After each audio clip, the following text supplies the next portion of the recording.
good shoes to fill here. Following up Virginia is going to be tough. Is it about pot All right, or your study? I'm going to take you back in time. So, it's sophomore year high school, late 80s. I've got hair halfway down my back. And I spent most of my time skipping class, playing guitar, and getting high. So it's no surprise that my grades are poor and I'm nowhere close to getting into a decent university. And so about that time, my mom is talking to me and she says, "Chris, have you thought about what school you want to go to?" And I say, "Well, Mom, there's really only one place I want to go, MIT. Yeah, Massachusetts Institute of Technology, one of the most prestigious engineering universities in the world." We still wonder. Right? So, what most people don't know about me is I'm a little bit of a nerd. And since I was young, I have had an interest in science.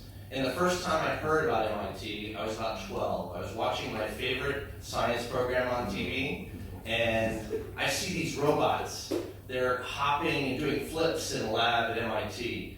And, you know, later, when I'm a sophomore, my GPA is so low that I calculated even if I got straight A's for the next 2 years, it wouldn't make a difference. So then I have this realization that, hey, if I go to university, my GPA resets. So basically that means if I go to any university and I get straight A's, my GPA won't be pulled down by my past board grades. So I might actually have a chance to transfer into MIT. And that changes everything for me because I immediately decide to take a risk. I decide to quit trying to get better grades. High school. I swear to God.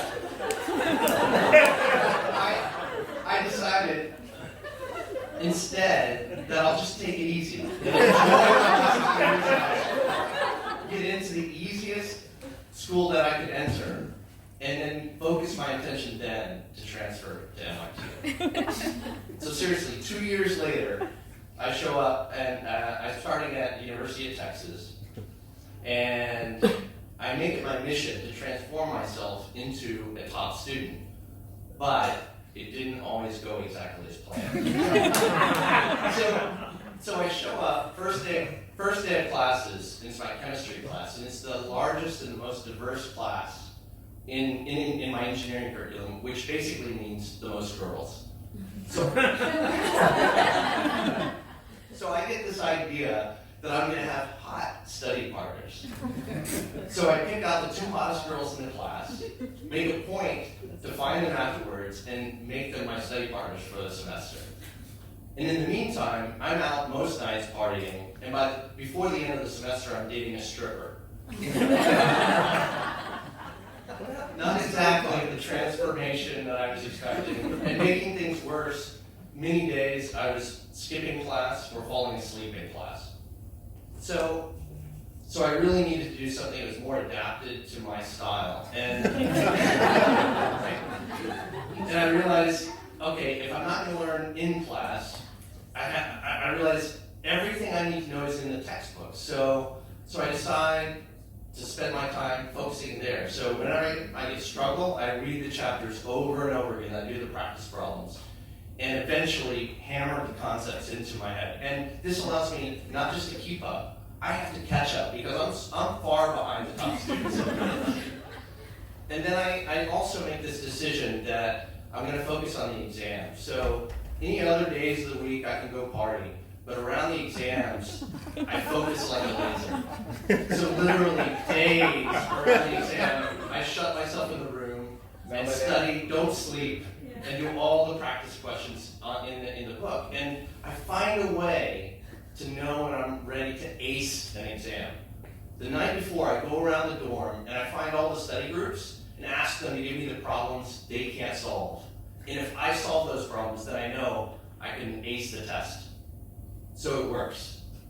Almost 2 years in, I have a near perfect GPA, and it's time to apply to MIT. But not everybody's on board with my plan. My skeptical of most of my plans, for good reason. So I call him and I say, Dad, I'm applying to MIT, and I need $100 for the application fee. And he says, well, I think that might be a waste of money. So a month later, the letter comes, and to be honest, I was pretty skeptical too. I never knew anybody that transferred to MIT. And I was shocked to find out that I was accepted. It was the biggest sense of accomplishment I've had in my life. But nobody was more shocked than my father. and so I called him, and he never said he was proud, but I knew he was when I told him, look, I got in, but I don't need to go. I know how expensive it is. But he said, no, you're going to go. And he found a way to pay for it. But it doesn't end there. The next year I go to MIT and I do well, and I take a class by Professor Raber. And I find out Professor Raber runs the leg lab, and that's the lab that developed those hopping and skipping robots that I was so fascinated with. And he ended up writing a letter of commendation for me, which meant more than anything, it to connect my journey and validated my journey. And since then, all my major decisions have been risky, but made easier by that one journey. Thanks.